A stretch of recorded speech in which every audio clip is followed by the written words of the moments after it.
মনোযোগ ফোকাস না থাকার সমস্যাটা একটা বৈশ্বিক সংকটে পরিণত হয়েছে।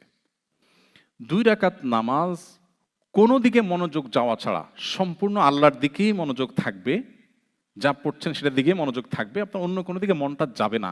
এইভাবে মনোযোগ নিয়ে মাত্র 2 রাকাত নামাজ পড়ার মতো ক্যাপাবল মানুষ হাজার হাজার মুসল্লি, লাখ লাখ মুসল্লিদের মধ্যে একজনেরও নেই। আপনি ট্রাই করতে পারেন, শুরু করেন নফল নামাজ 2 রাকাত করে পড়েন, দেখে ট্রাই করেন তো যে একবারও মনোযোগ যাবে না, আমি দেখে হয় কিনা। খুব ডিফিকাল্ট হয়ে গেছে। গবেষকরা বলছেন মানুষের ফোকাস ধরে রাখার যে ক্ষমতা সেটা খুব ভয়াবহ আকারে হ্রাস পেয়েছে।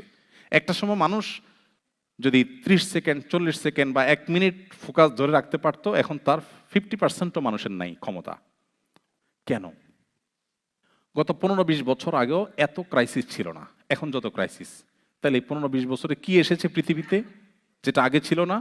আমরা একটু চিন্তা করলে, ভাবলে দেখি, সেই জিনিসটা আর কিছু নয়, আমাদের স্মার্টফোন এবং সোশ্যাল মিডিয়ার ব্যবহার।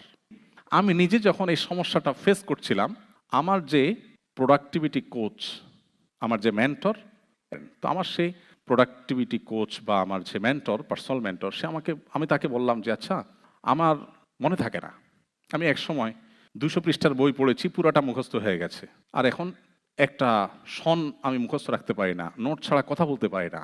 কি সমস্যা? ডাক্তার দেখিয়েছি দেশের বাইরে, কোনো সমস্যা ধরা পড়ে না, ডাক্তাররা কিছু খুঁজে পায় না, বাট আমি ফিল করছি এই সমস্যা। তখন সে আমাকে এক লাইনে বলল যে আপনি সকাল থেকে এই পর্যন্ত ফেসবুকে কতগুলো পোস্ট দেখেছেন? তাই বললাম তা তো অগণিত, কারণ যেভাবে স্ক্রল করি আমরা, এটা কোনো এন্ডিং নাই তো। কিছু দূর গেলে হয়তো নেট একটু ঘুরবে, তার মানে তুমি ওয়েট করো, আসছে আরো, তাই না? কখনো আপনাকে দিবে না দ্য এন্ড, আসবে।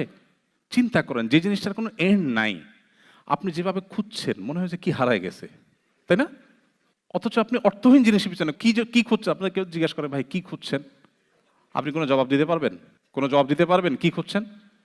আপনি একটু চিন্তা করে দেখুন আপনাকে কোন গর্তে ঢুকাই দেওয়া হয়েছে, আপনি কোথায় কোন জগতে বাস করছেন, আপনি কি খুঁজছেন নিজে জানেন না, বাট আপনি খুঁজছেন।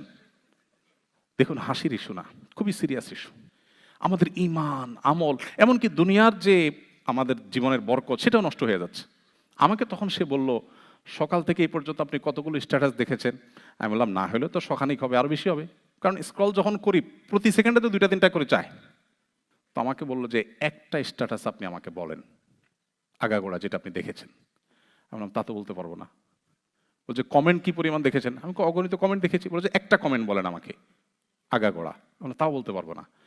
তো আমাকে সে বলল, এর মানে হলো আপনার ব্রেইনকে আপনি ট্রেন করছেন যে তোমাকে মুখস্থ রাখতে হবে না, তুমি ডোপামিনের আশায়, সাময়িক আনন্দ, সাময়িক ব্যথা, একটা গুড নিউজ দেখেছেন, আপনার পছন্দের দল জিতেছে, ওয়াও মাশাআল্লাহ, আপনি খুশি হয়ে গেলেন, ডোপামিন। আবার দেখেছেন গাজায় মানুষগুলো অনাহারে মারা যাচ্ছে, এর মধ্যে আবার হামলা চালিয়েছে অভিশপ্তরা, এটা দেখার পর আপনার কষ্ট হয়েছে, মনটা খারাপ হয়েছে। এই যে সাময়িক আনন্দ আর সাময়িক বেদনা, এটাই আপনার উদ্দেশ্য এই স্ক্রলিংয়ের। এখান থেকে আপনি কোনো জিনিস মুখস্থ করতে চান না, আপনার ব্রেইন অভ্যস্ত হয়ে গেছে যে আমাকে মুখস্থ করতে হবে না। এর ফলশ্রুতিতে আপনার কোনো কিছু মনে থাকে না, মনোযোগ থাকে না, বিকজ আপনার ব্রেইন অভ্যস্ত হয়ে গেছে মনোযোগ না রেখে অসংখ্য জিনিস পড়ার উপরে। আপনি এটা ছেড়ে দেন, সিরিয়াস হন, আপনার জীবনে পরিবর্তন আসবে। আমরা যারা ইবাদত করতে পারছি না, নামাজে মনোযোগ থাকছে না, আমাদের যাদের ফোকাস নষ্ট হয়ে যাচ্ছে, আমাদের বাচ্চারা ধ্বংস হয়ে যাচ্ছে, আল্লাহর শপথ করে বলি এটার প্রভাব সবচেয়ে বেশি, আরো অনেক কারণ আছে, এটার প্রভাব সবচেয়ে বেশি।